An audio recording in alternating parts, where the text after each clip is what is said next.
My attorney looked at me over his reading glasses and said, "Adeline, once you sign this, there's no undoing it.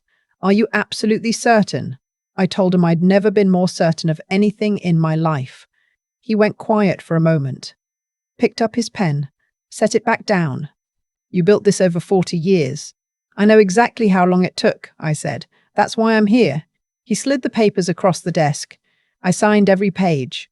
I want to tell you what brought me to that office, because it wasn't one moment. It was a lifetime of moments, and then one dinner that made all of them crystallize into something I could no longer ignore. I spent 31 years as a seamstress. Not a fashion designer, not a boutique owner, a seamstress. I worked out of a small shop in Providence, Rhode Island, 2 blocks from the water treatment plant, in a building that smelled like mildew in the winter and hot tar in the summer. My sign said Adeline's Alterations. Nothing fancy. A needle and thread painted on the glass. People brought me their wedding dresses, their choir robes, their dead husband's suits that needed to be taken in because grief had hollowed them out. I did it all. I charged fairly, I worked fast, and I was good. Better than good, if I'm being honest. And at 68 years old, I've earned the right to say so. My husband passed when my son was 11. Heart attack, no warning. A Tuesday morning in February. One day he was complaining about the coffee being too weak, and then he was gone. I don't say that for sympathy. I say it because it's the reason I became who I am. After the funeral, after the casserole stopped coming and the neighbors went back to their own lives, I sat at my kitchen table and I did the math. I had a mortgage, a car payment, a son who needed braces and eventually college, and a business that was keeping its head just barely above water. I decided that was going to change. I started taking in more work. I taught evening alterations classes at the community center on Thursday nights, $12 a person, 8 people per class. I ran 2 sessions back to back. I packed lunches instead of buying them. I drove a car until it died, then bought another used one and drove that till it died too. My son used to tease me about it. He'd say, "Mum, the check engine light has been on since 2003. I'd say, "That light doesn't know what it's talking about." By the time my son was in high school, I had paid off the mortgage and had $18,000 in a savings account. A man from my church, Harold, who sold insurance and knew more about money than anyone I'd ever met, sat down with me one afternoon and said, "Adeline, your money is just sitting there getting lazy." He explained real estate to me in terms I could understand. He explained depreciation, rental income, what to look for in a distressed property. I listened. I asked questions. I went to the library and read everything I could find. 2 years later, I bought my first rental property, a 2-bedroom house on Elmwood Avenue that needed a new roof and a kitchen that had been last updated when Nixon was president. I hired a contractor for the structural work and did everything else myself. Stripped the wallpaper, painted, installed new cabinet hardware, refinished the hardwood floors on my hands and knees over the course of 3 weekends. When it was done, I rented it for $850 a month. That was the first one. I did not tell my son. I want you to understand that choice because it matters. I didn't hide it out of shame. I hid it because I had watched too many people let money change the way their children saw the world and themselves.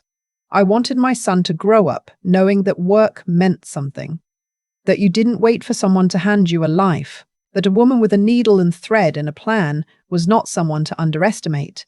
I wanted those lessons to be in his bones before he ever knew about the properties. By the time my son graduated college, I had 6 rental units. By the time he got engaged, I had 19. He had no idea. Her name was Fiona. She was 32, worked in marketing, and had the kind of confidence that looked like elegance until you were around it long enough to see the edges. She was the daughter of a woman named Patricia, and Patricia was the kind of woman who had opinions about everything and the money to feel entitled to those opinions. The engagement dinner was held at Patricia's home in Barrington, not a house. A home, the kind with a name, set back from the road behind a stone wall, with an iron gate that opened automatically as the car approached. I wore my good navy dress, the one I'd taken in at the waist myself, and a strand of pearls that had been my mother's. I had brought a gift. I'd been working on it for months. It was a quilt. Not just any quilt. I had saved pieces of fabric from my son's life. A square from the flannel shirt he wore every day in third grade until it fell apart. A piece of the curtains from his childhood bedroom. A strip from the Halloween costume I'd made him when he was 7. A knight, cardboard armor, and everything, because he'd asked for it and I'd said yes, even though it took me 3 weeks of late nights to figure out how to make cardboard look like metal. There was a piece from the tablecloth we used every Thanksgiving, and a square from the quilt my own mother had made me when I left home. I had hand-stitched his initials in the center, surrounded by a compass rose, because I had always told him that knowing who you are is how you find your way. I had wrapped it in brown paper and tied it with a ribbon I saved from a gift someone had given me years ago. My son had always said I was the only person he knew who saved ribbon. I thought Fiona might grow to appreciate that kind of thinking. I was wrong. The dinner was catered. Of course it was. There were 14 people around that table, and I was seated near the end, across from Patricia's sister and next to a man whose name I never caught, because he spent the entire meal talking about his boat. When the gift portion of the evening came, my son opened the package carefully, the way I taught him. He folded back the brown paper and lifted the quilt and held it up, and for a moment, just a moment, I saw his face do something real. His eyes went soft. He recognized a piece of the flannel shirt before I even said a word. "Mom," he said quietly, and then Patricia, from across the table, said, "Oh, how darling. Did you make that yourself, Adeline?" Before I could answer, Fiona leaned over and touched a corner of it and said, in a voice that carried all the way down the table, "Is this a patchwork quilt? Like an actual patchwork quilt?" She laughed. Just a small laugh, the kind that's designed to sound like it isn't a laugh. She looked at her mother and said, "How sweet. A little craft project from the sewing lady." The table got quiet in the specific way tables get quiet when everyone heard it, but no one knows what to do. I looked at my son. He looked down at the quilt in his hands. He said nothing. That was the part that broke something in me. Not Fiona. Not Patricia, who smiled into her wine glass. My son, who said nothing, who folded the quilt back up and set it on the chair beside him and said, "Thanks, Mum. It's beautiful," in a voice so carefully neutral it told me everything. I excused myself to use the restroom. I stood in Patricia's powder room. Marble sink, monogrammed hand towels, a small oil painting of a harbour, and I breathed. And then I went back to the table, finished my glass of water, said goodnight to everyone politely, hugged my son, picked up the quilt, and left. I heard him call after me in the hallway. "Mom, you don't have to." "I know I don't have to," I said. "Good night, sweetheart." I drove home with the quilt on the passenger seat. I didn't sleep that night. I sat in my kitchen, the same kitchen where I'd done the math after my husband died, and I drank tea and I thought about things for a long time. I thought about every alteration I'd ever done, every bride who came in 3 weeks before her wedding in a panic because the dress didn't fit right, every widow who handed me her husband's blazer and couldn't look at me while she explained what she needed, every prom dress, every choir robe, every little girl's Easter coat. I thought about the Thursday evening classes and the first rental property, and Harold from church who had believed I could do it before I fully believed it myself. I thought about my son's face when he saw the flannel shirt in the quilt, the half second before he remembered where he was. I picked up the phone and called my attorney. "It's Adeline," I said. "I need to come in tomorrow. I need to talk about the will." He was quiet for a beat. "Everything okay? Everything is fine," I said. "I just need to make some changes." The next morning, I was in his office by 9. I sat across from him and laid it out. What I'd built. What I intended to change and why. He knew about the properties. He'd handled the paperwork on most of them. He did not know about my plans for them. What I had built, over 19 properties across Rhode Island and southeastern Massachusetts, was a portfolio generating just over $400,000 a year in rental income. The properties were paid off, managed by a small company I'd hired 12 years ago, and worth, conservatively at the time, somewhere between $4 and $5 million.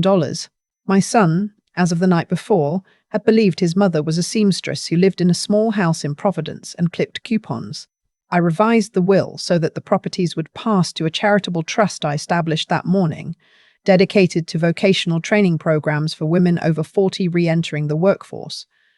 Skills-based training, Sewing, tailoring, bookkeeping, cosmetology, HVAC certification. The things that actually keep a life together. My attorney looked at me over his glasses when it was done and said gently, "Your son may not understand this." "He will," I said, "eventually. I should tell you what happened in the days after, because this is the part people always want to know and I think they deserve to hear it honestly." My son called me the morning after the dinner. He apologized, but it was the kind of apology that was really an explanation. Fiona had meant it lightheartedly. Patricia was just being Patricia. He hoped I wasn't too upset. I told him I wasn't upset at all. I told him I loved him and I'd talk to him soon. I kept my voice completely even, which I have learned is more unsettling than anger. 3 days later, Patricia called me. I don't know how she got my number, but that has never stopped a certain kind of woman. She was warm on the phone, the way people are warm when they want something or want you to forget something. She said she hoped there were no hard feelings from the dinner. She said Fiona was just nervous, first meeting the future mother-in-law and all, and sometimes she said things without thinking. I told her that was perfectly all right and that I hoped we'd all get to know each other better. I did not tell her about the properties. What I did do, about 2 weeks later, was wear a piece I'd made myself to a luncheon I attend quarterly. A tailored jacket, deep burgundy, with hand-sewn buttonholes, and a lining I'd cut from a bolt of silk I'd been saving for years. A woman across from me asked where I'd gotten it. When I said I'd made it myself, she asked if I still took clients.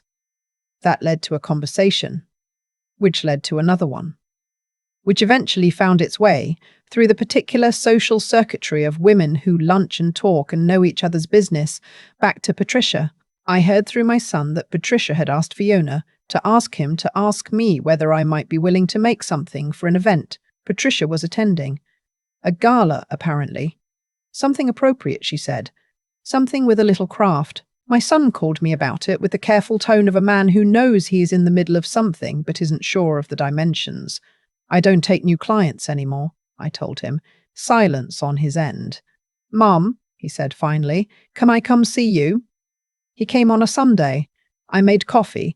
He sat at my kitchen table, the same table, and he looked around the house he grew up in, at the sewing machine in the corner, and the fabric stacked neatly on the shelves. And then he looked at me for a long moment. "I need to ask you something," he said. "All right. Fiona's father, he's in commercial real estate, and he was looking you up because he looks everyone up. It's just what he does. And he found some property records." I wrapped my hands around my coffee cup and waited. "Mom, how many properties do you own?" The kitchen was very quiet. Outside, a neighbor's dog was barking at something. 19, I said. He stared at me. "As of last spring, 19. 2 in Massachusetts, the rest in Rhode Island." "How?" He stopped. Started again. "For how long?" "I bought the first one 30 years ago. Elmwood Avenue." "You were in high school." He looked at his hands. "At the table." "At me." "Why didn't you tell me?" I had thought about how to answer this question for 30 years, because I wanted you to understand that work has value before you understood that work produces wealth. Those are different lessons, and you can only learn the first one without knowing the second. He was quiet for a long time. "The quilt," he said finally, in a different voice than he'd used for anything else that morning. "Yes, I didn't." He stopped. "I should have said something. At the table, I should have said something to Fiona." "Yes," I said again. "You should have said something to Fiona." "Yes," I said again. "You should have." He looked up. His eyes were wet, and I recognized that this was real, not performed. My son has never been a performer. That was never his problem. His problem has always been that he tries too hard to keep everyone comfortable, and comfort is the enemy of honesty. "I'm sorry, Mom." I reached across the table and put my hand over his. "I know you are." We sat there for a while. He drank his coffee. I drank mine. Then he said, "So what happens now? With the properties?" And I told him about the trust. He was quiet for a very long time. Then, slowly, he nodded. "Vocational training thing." "Yes, that's a lot of money." "I know what it is. I built it." He nodded again. He didn't argue. That surprised me, and I think it also surprised him. What he said instead was, "Can I help?" "With the trust?" not to change it. I just mean, can I be involved? Can I learn how it works? I looked at my son, 54 years old, a little grey at the temples, sitting at the table where I'd done the math and made the plan and built the thing that had brought us here. And I said, that depends. He waited. Did you give the quilt back to Fiona after I left? He looked me straight in the eyes and said, no, I have it. It's in the closet in my study. I've taken it out a few times. I stood up and refilled his coffee. Then yes, I said, you can help. I have not changed the trust. I thought about it in the months that followed, when my son started showing up on Sunday mornings and asking questions and sitting at my kitchen table the way he used to sit when he was doing homework. When he started asking about the properties, not because he expected to inherit them, but because he genuinely wanted to understand. When Fiona, to her credit, sent me a card, handwritten, not typed, which I noticed, saying that she had behaved badly and she was sorry. I have not forgiven Patricia. That is a sentence I'm aware sounds uncharitable, but I've decided at 68 that clarity is more valuable than charity. Patricia said what she said from a full heart. It was not a slip. She looked at a woman who worked with her hands, and she saw something lesser, and that is not a mistake, you one say with a phone call. But my son is here. Every Sunday he brings pastry from the Portuguese bakery on Hope Street because he knows I love the custard tarts. He has started asking me to teach him things. Small things at first, like how to sew a button on properly, and then bigger things, like how to read a lease and what to look for in a property inspection. Last month, he regrouted the bathroom tile in one of my rental units because he wanted to understand what went into maintaining a building. He told me on one of those Sunday mornings that he was ashamed he hadn't known sooner, not about the money, about the work. I told him it was all right. And then I told him the same thing I told my attorney that morning in the office when he asked me if I was absolutely certain the best time to understand something is when you're ready to, not before. He thought about that for a while. Then he asked me to show him how I did the hand stitching on the quilt. So I did. I still have the quilt.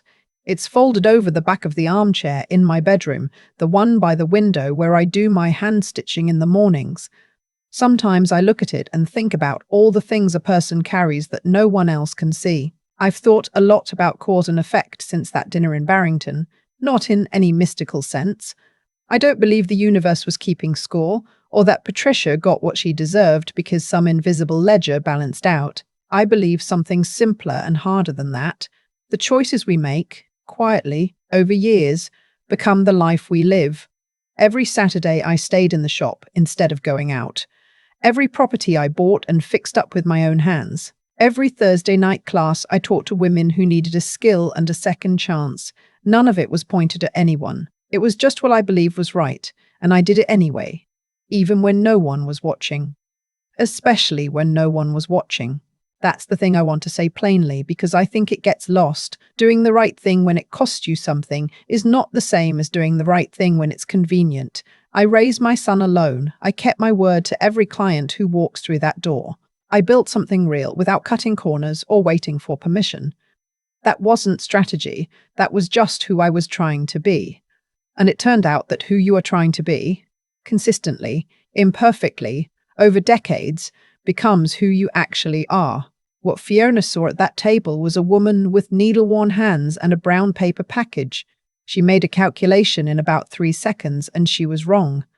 But I don't think the failure was a lack of information. I think it was a failure of imagination, the inability to consider that a person might be more than what they appear.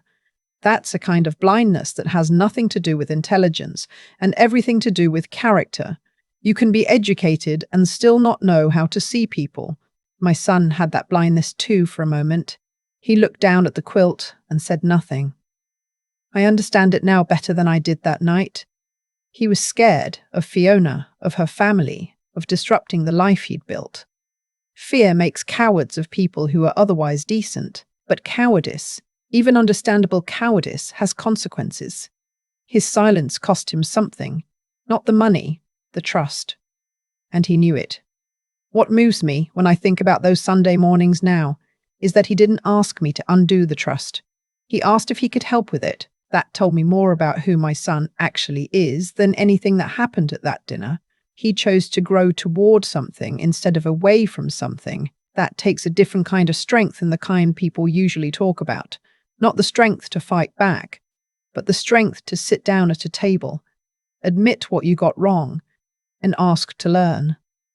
I think about the women who will come through those vocational programs, women who need a skill and a chance and someone to believe the work is worth doing. I hope some of them find what I found, that the steadiest thing you can build your life on is not money, not status, not anyone else's opinion of your worth.